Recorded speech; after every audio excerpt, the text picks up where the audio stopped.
انت تعرف لما انت تقوم باكل العسل شو راح يحصل معك؟ اول شيء يعمل العسل لما انت تقوم باكله يساعد في خفض ضغط الدم.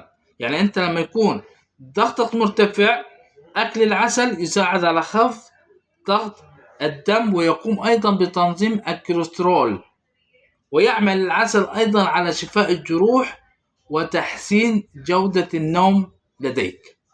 وايضا لما انت بتكون عندك توتر، العسل يحسن من مستويات التوتر والعلاج من السعال، والهضم بيكون عندك سهل بشكل كبير جدا. يعني هنا هذا العسل يدعم الهضم.